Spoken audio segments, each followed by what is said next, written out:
नमस्कार मित्रांनो, दुपारचे 12 वाजत आहे. आज 10 जानेवारी. आता लगेच दुपारी आणि दुपारनंतर महाराष्ट्रातील या 6 जिल्ह्यांना अलर्ट आहे.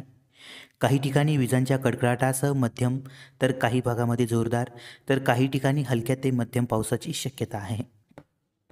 तर मित्रांनो, पावसाला पोषक हवामान तसेच ढगाळ आकाशामुळे राज्यातील बहुतांश भागातील थंडी जी आहे ती कमी झालेली आहे. संध्याकाळच्या वेळेस पावसाचे वातावरण, ढगाळ वातावरण, हलक्या पावसामुळे मित्रांनो काही ठिकाणी गारवा किंवा थंड वारे आपल्याला बघायला मिळत आहे. आता लगेच दुपारी आणि दुपारनंतर महाराष्ट्राच्या काही भागांमध्ये विजांच्या कडकडाटासह पाऊस बघायला मिळू शकतो. छोटीशी अपडेट आहे मित्रांनो, अतिशय महत्त्वाची आहे. एकदम कमी वेळात आणि थोडक्यात अपडेट आपण देण्याचा प्रयत्न करू. व्हिडिओ नक्कीच शेवटपर्यंत बघा. पुढे जाण्यापूर्वी विनंती करेल, चॅनलवर नवीन असाल तर चॅनलला सबस्क्राईब आणि व्हिडिओला लाईक करायला विसरू नका. तर मित्रांनो, आता लगेच दुपारी आणि दुपारनंतर नाशिक आणि आसपासच्या परिसरामध्ये वातावरणात बहुतांश भागामध्ये बदल होईल. बहुतांश ठिकाणी ढगाळ वातावरण बघायला मिळेल, तर काही ठिकाणी दुपारी आणि दुपारनंतर लगेच पावसाची शक्यता आहे.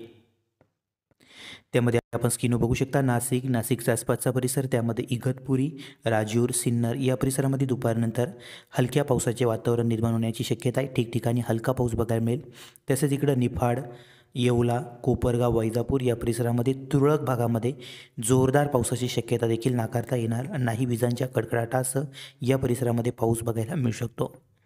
त्यामध्ये मित्रांनो, दुपारपर्यंत हा जो परिसर आहे शिर्डी, जवळके वगैरे या परिसरामध्ये देखील ठिकठिकाणी हलका ते मध्यम पाऊस बघायला मिळू शकतो.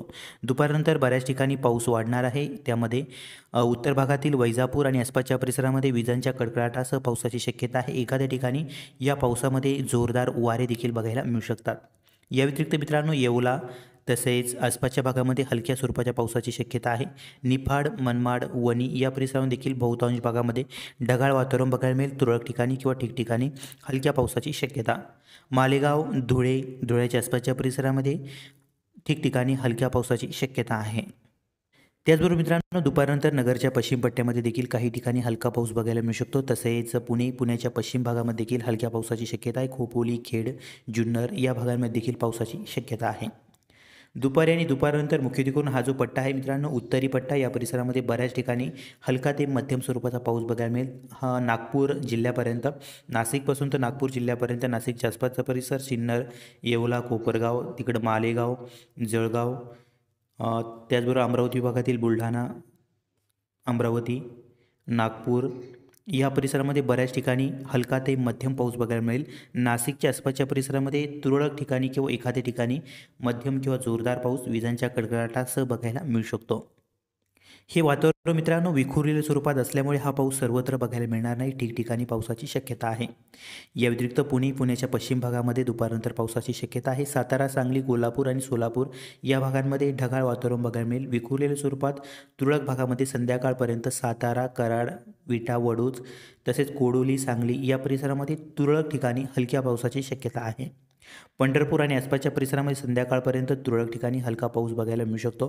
तसेच मराठवाड्यामध्ये देखील विखुरलेल्या स्वरूपात काही ठिकाणी ढगाळ वातावरण राहील. बीडच्या आसपासच्या परिसरामध्ये, तसेच छत्रपती संभाजीनगरच्या उत्तरी परिसरामध्ये तुरळक ठिकाणी हलक्या पावसाची शक्यता आहे. नांदेड, लातूर, धाराशिवमध्ये देखील विखुरलेल्या स्वरूपात ढगाळ वातावरणाची शक्यता. तुरळक ठिकाणी हलका पाऊस. मध्यम किंवा जोरदार पाऊस कोणत्या भागामध्ये होऊ शकतो? जोरदार पावसाची शक्यता कमी आहे. हलका ते मध्यम पाऊस बऱ्याच ठिकाणी या उत्तरी पट्ट्यामध्ये बघायला मिळेल. या पट्ट्यामध्येच एखाद्या ठिकाणी जोरदार पाऊस होण्याची शक्यता जी आहे ती नाकारता येणार नाही. तर मित्रांनो, आज मध्यरात्रीपर्यंत हे जे वातावरण आहे हे पूर्वेकडे सरकून जाणार आहे. तसेच मध्यरात्रीपर्यंत पुणे विभागातील सोलापूर, सांगली, सातारा तसेच मराठवाड्यातील दक्षिण भागातील जिल्हे नांदेड, लातूर, धाराशिवमध्ये देखील तुरळक ठिकाणी पावसाची शक्यता आहे. उद्यापासून वातावरण जे आहे ते मोकळं आणि कोरडं होण्याची शक्यता आहे. ही होती आत्ताची महत्त्वाची अपडेट. व्हिडिओ आवडला तर लाईक नक्की करा, शेअर करा, चॅनलवर नवीन असाल तर सबस्क्राईब करा. धन्यवाद.